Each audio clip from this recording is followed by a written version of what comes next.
오늘 우리 시대는 가히 도박의 전성시대라고 말할 수 있습니다. 도박은 옛날부터 있었습니다. 어느 시대나 어느 나라나 도박이 없는 시대는 없습니다. 그런데 옛날은 도박을 하려면 특정한 장소에 모여서 특정한 시간에 해야 했기 때문에 그걸 할 수 있는 사람의 범위가 많지 않았던 거죠. 소수의 사람들만 할 수 있었습니다. 집에서 그냥 장난삼아 재밌게 치는 거 말고 진짜 도박은. 근데 요즘은 온라인이 발달해서 시 공간을 초월해 버렸습니다. 어디에서나 할 수 있고요. 언제든지 할 수 있습니다.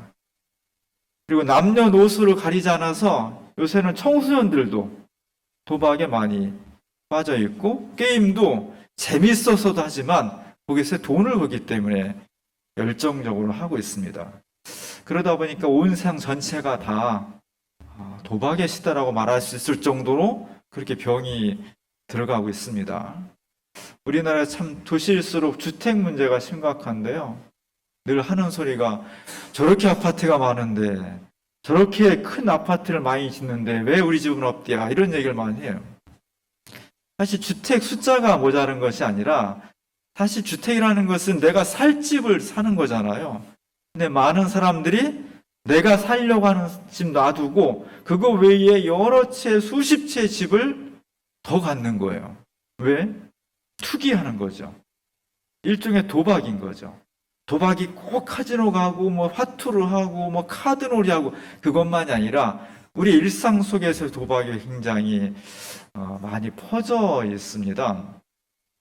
저는 잘 모르지만 가상화폐 중에 루나 테라라는 사건이 전 세계를 발칵 뒤집어 놨습니다. 우리나라 출신의 어떤 젊은 30살밖에 안 된 젊은 친구가 가상화폐를 만들었는데, 저게 뭐 서로 뭐 연동이다 어쩌고저쩌고 설명하는데 무슨 얘기인지 잘 모르겠어. 어쨌든 분명한 거는 저기에 투자했던 사람들이 엄청나게 손해를 봤어요. 왜냐하면 거의 빵원이 됐으니까. 자기를 하니까 영원이 된 거예요. 거기에 자기의 영혼을 모아서 정말 수천만 원, 많게는 수십억, 수백억씩 투자했는데 자구를 하니까 자산이 아무것도 없게 돼버린 거예요. 전 세계적으로 굉장히 큰 충격을 주고 지금 사태가 진정이 되지 않고 있습니다.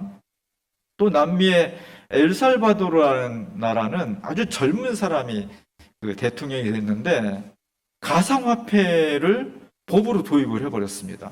그래서 슈퍼 가서도 가상화폐로 결제를 할 수 있고, 굉장히 의욕적이고 모험을 해서 했는데 이 가상화폐가 폭락하는 바람에 국가 부도에 지금 직면해 있습니다. 건강하게 문제를 해결하는 것보다 뭔가 한탕의 행운을 통해서 문제를 해결하는 심리가 옛날부터 지금까지, 그리고 온라인 때문에 더 많이 일상생활 속으로 남녀노소를 구분하지 않고 개인뿐만 아니라 국가까지 이런 사태가 지금 벌어지고 있으면서 굉장히 심각하다는 느낌이 듭니다. 제가 종로 5가에서 한 7년 동안 근무를 했는데, 옛날에는 종로 2가까지는 젊은이의 거리였어요. 젊은이가 바글바글해.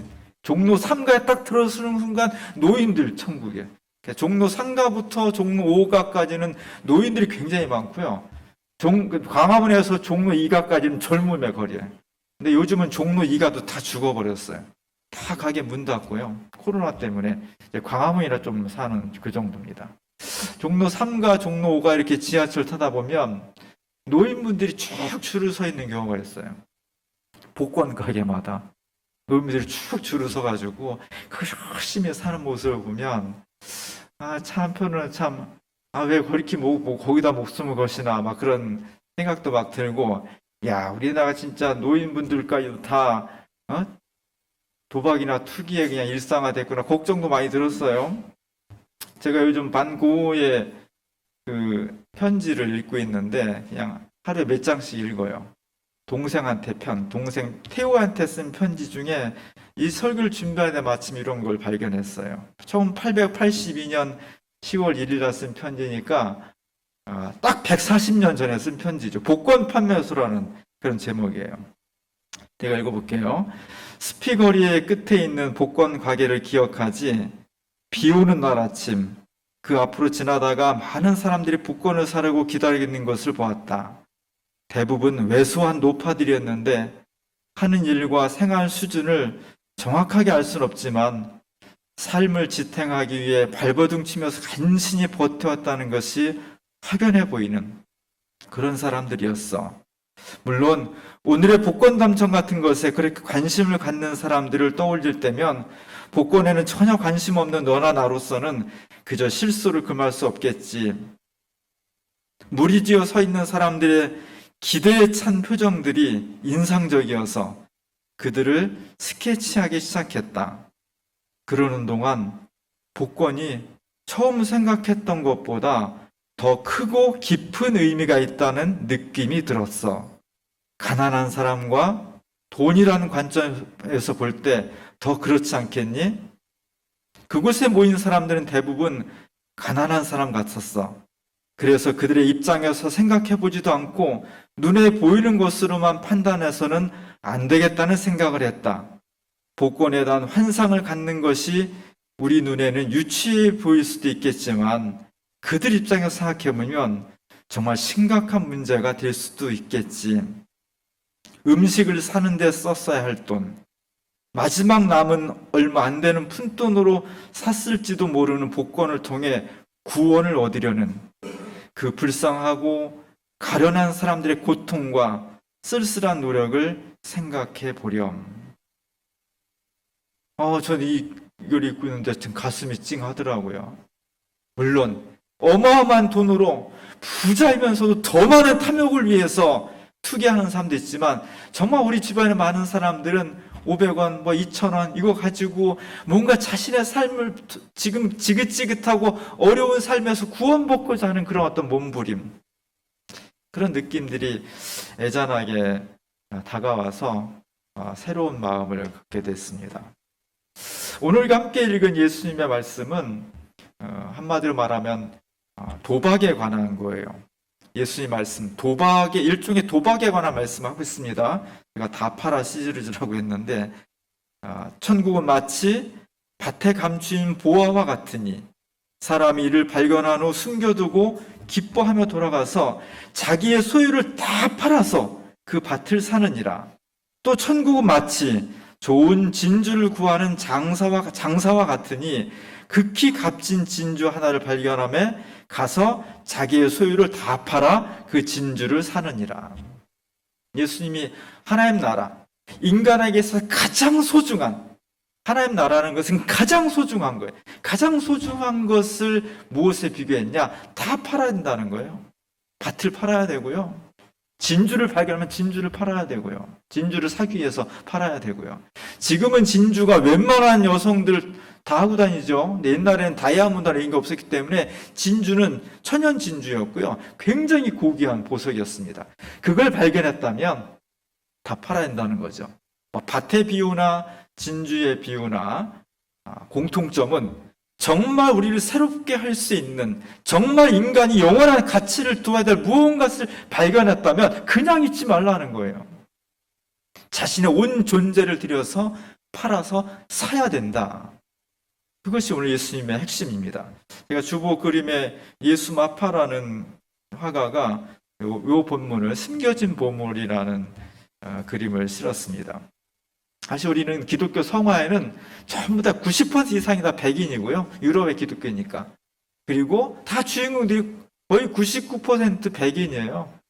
그러다가 이제 흑인을 등장인물로 하는, 예수님도 흑인으로 나오고 성경의 인물도 흑인으로 나오면 깜짝 놀라죠.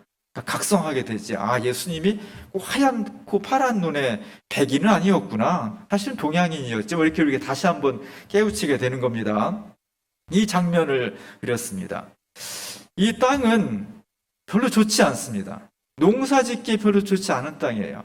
농사가 잘 지려면 땅이 골아야 되고요. 기름져야 되고요. 부드러워야 되는데, 저 보면 막 돌들이 막 있잖아요. 가운데 바위 같은 게 이렇게 있잖아요. 웬만한 사람 같으면 저게 농사를 짓지 않습니다. 사지도 않고요. 소작도 안 해.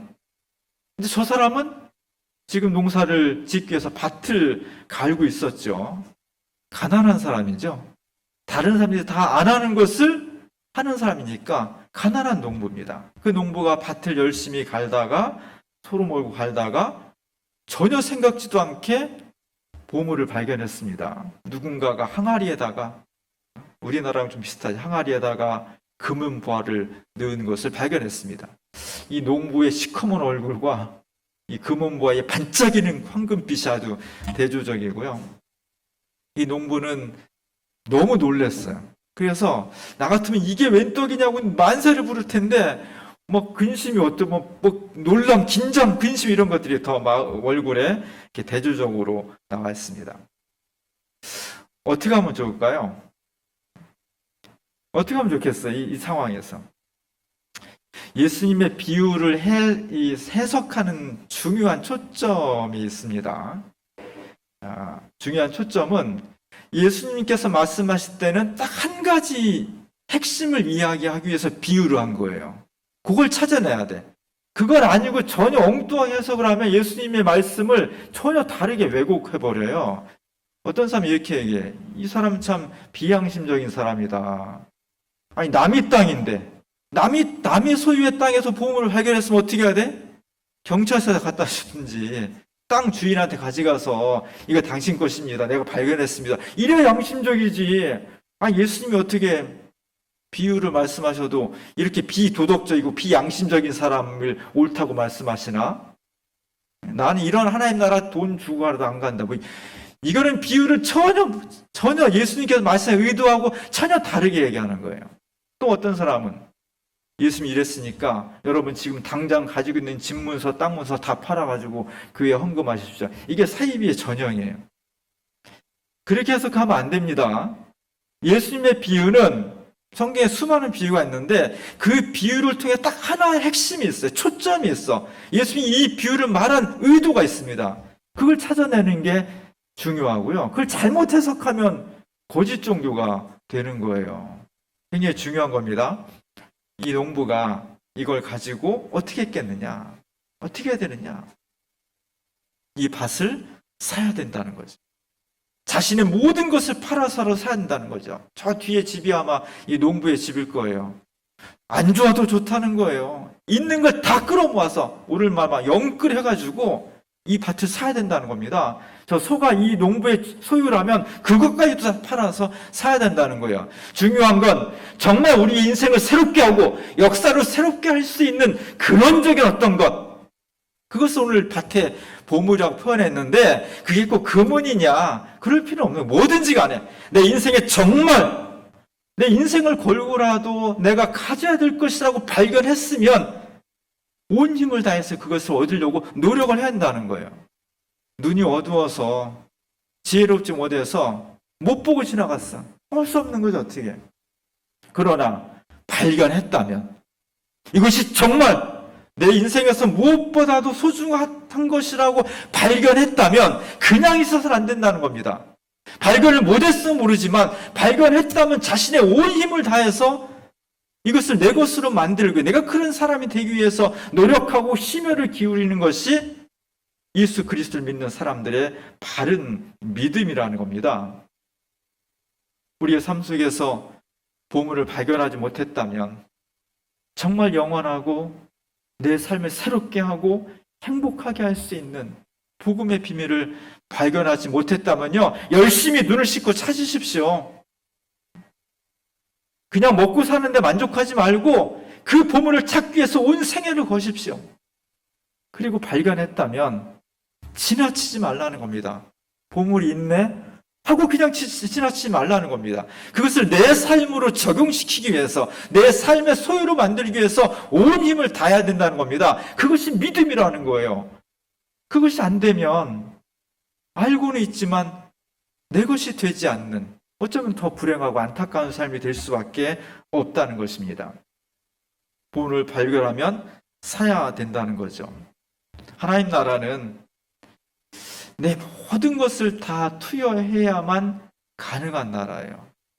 하나님 나라가 그렇게 싸지 않습니다. 하나님 나라가 가볍지 않다는 거예요. 예수 복음을, 예수 그리스도의 십자가의 복음을 그렇게 싸구려로 만들면 안 된다는 거예요.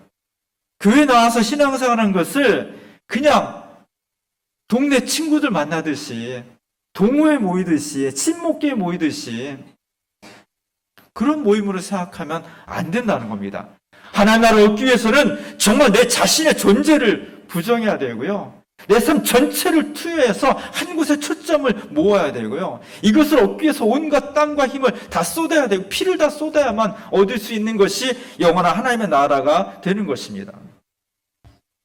부동산은 어때요? 부동산 가격은요, 객관적이에요. 누구나가 다 똑같아, 부동산 가격은. 아파트가 10억짜리 있으면요, 공부를 많이 한 사람도 못한 사람도, 건강한 사람도 아픈 사람도, 착한 사람도 도덕심보를 가진 사람도 다 10억을 마련해야 돼. 내가 10억을 받아야 되지만 당신 너무 착하니까 내가 1,000만 원을 주겠습니다. 그런 사람 한 사람도 없어요. 세상의 부동산 가격은 객관적이에요. 동일해요. 그래서 어렵습니다. 그래서 청년들이 실망하는 거예요. 내가 아무리 양심적으로 살려고 하고 착하게 살려고 하고 성실하게 살려고 해도 안 되는 거예요, 이게. 더 돈 많은 사람, 더 힘 있는 사람들은 2개, 3개 막 갖는 동안에 정말 그것도 훨씬 못한 거 하나라도 좀 내가 해줄 수 있다면 정말 열심히 성실하게 희망적으로 살아갈 수 있는데 그게 안 되는 거예요. 왜? 아무리 착해도 아무리 성실해도 부동산 가격은 동일한 거예요. 객관적인 거예요. 이것이 우리가 살고 있는 자본주의 사이의 근본적인 악마성이에요. 이걸 어떻게 기독교 복음으로 극복할 것이냐가 굉장히 중요한 과제입니다. 거기에 비해서 하나님 나라는 그렇지 않다는 거예요. 누구나가 다 최선을 다하면, 자기에게 주어진 삶의 여건 속에서 최선을 다하면 하나님 나라는 그 보물을 소유할 수 있다는 겁니다. 연약한 사람은 연약한 가운데서 최선을 다하면, 부유하고 힘 있는 사람은 그 상황에서 최선을 다하면, 모자란 사람은 다른 삶에서 훨씬 부족하지만 그 상황에서 최선을 다하면 하나님께서 그에게 선물을 주신다는 거예요. 힘있고 부유한 사람과 가난하고 연약한 사람 중에 아파트를 구입하는 것은 힘있고 부유한 사람이 훨씬 유리하지만 하나님 나라를 소유하기는, 하나님 나라의 보물을 소유하기는 누가 더 유리하겠어요? 가난하고 힘없는 사람이 훨씬 유리한 겁니다. 그래서 성서가 가난한 사람이 행복하다고 한 거예요. 원래 복음은 가난하고 힘없고 병들고 고통받는 사람들의 복음이에요. 민중의 복음이었습니다. 근데 그것이 황실의 복음으로, 부유한 사람들의 복음으로 변해진 거죠. 복음서에도 보면 부자 청년이 왔잖아요. 부유하고 젠틀하고 지식인이고 멋있고 남부러울 것 없는 부자 청년 예수님을 찾아왔습니다. 예수님, 어떻게 하면 제가 영생을 얻을 수 있을까요? 대부분의 많은 사람들이 예수님 만나온 다음에 만세를 부르며 갔습니다. 만족하면서 갔습니다. 근데 저 청년은 시무룩해서 고개를 떨구고 어깨에 축 늘어져서 돌아갈 수밖에 없습니다. 왜? 무식해서? 병들어서? 모자라서? 아니에요. 오히려 남들보다 더 강하고 더 부유하고 더 버릴 것이 많았기 때문에 시무룩할 수밖에 없었습니다. 왜냐하면 예수님께서 내 가진 것을 다 버리고 나를 따라와야만 하나님 나라를 얻을 수 있다고 했기 때문입니다. 버려야 된다면 많은 것을 가지고 있는 사람이 버리기가 쉽겠어요? 조금 가지고 있는 사람이 버리기가 쉽겠습니까? 기독교 복음이 여기서 아이러니인 거예요. 세상에서는 많은 것을 가지고 있는 사람, 강한 사람, 이게 다 흠모하는데 기독교 복음은 거꾸로라는 거예요. 많이 없는 사람, 약한 사람, 병든 사람, 이런 사람들이 하나님 나라를 소유하기에 더 쉽다는 겁니다. 버릴 것이 없으니까. 우리 이 복음을 잘 받아들여야 됩니다. 내게 주신 능력 가운데에서 남 부러워하지 말고요. 내게 주신 능력 가운데 최선을 다하면 돼. 시간이 많은 사람, 시간을 투여하십시오. 남들보다 재능이 있는 사람, 아니면 내가 가지고 있는, 내가 재주가 하나도 없는데 그래도 그거 하나만 있으면 그걸 하나님 나라를 위해서 투여하십시오. 건강 있는 사람, 건강으로 투자하십시오. 물질 있는 사람, 물질로 투자해야 되고요. 지혜가 있는 사람은 지혜로 하나님 나라를 소유하기 위해서 밭을 사야 됩니다. 하나님께 내게 주신 그 조건 속에서 그걸 가지고 모든 것을 다해서 최선을 다해서 삶을 투여할 때 내 인생과 역사를 새롭게 할 수 있는 하나님 나라가 내게 다가올 수가 있는 겁니다. 우리의 인생이 정말 짧습니다. 정말로 짧은데 구원의 보물을 아직까지도 찾아다니는 사람이 있다면 예수 안에서 발견하시기 바랍니다. 예수 안에서 발견하신 분은 구경만 하지 말고 투여하시기 바랍니다. 이 농부처럼 모든 것을 다 팔아서 그 하나님 나라를 내 것으로 만들기 위해서 최선을 다하시기 바랍니다. 제가 이번 주 설교를 수요일날 다 원고도 다 쓰고 PPT도 다 만들었는데요. 맨 끝에다가 하나님 말씀 한 구절 적어놨습니다. 근데 어제 우리 권사님 마지막 이제 매장하면 저도 그런 건 처음 봤는데 그 맨 위에다가 보통 이렇게 이렇게 무슨 경주이씨 이상윤 지묘 이렇게 쓰는데 그 위에다가 또 이 장의사는 하나를 더 얹더라고요. 성경 구절이 개신교인이니까 성경 구절 얻더라고요. 근데 제가 맨 마지막에 설교 원고로 쓴 문구를 딱 성구를 넣었어요. 수고하고 무거운 짐진 자들아 다 내게로 오라. 내가 너희를 편히 쉬게 할 것이다. 가슴이 뭉클하더라고요. 우리가 하나님 나라에서 정말 수고하고 무거운 짐진 것들 다 내려놓고 진정한 평화와 안식과 영생을 누리기 위해서 뭘 해야 될 거냐? 지금 주어진 내 삶에 그 초점을 모아서 하나님 나라에 소유하기 위해서 모든 것을 팔고 그곳에서 영원한 생명을 누릴 수 있는 그런 결단이 필요합니다. 하나님 나라를 사시기 바랍니다.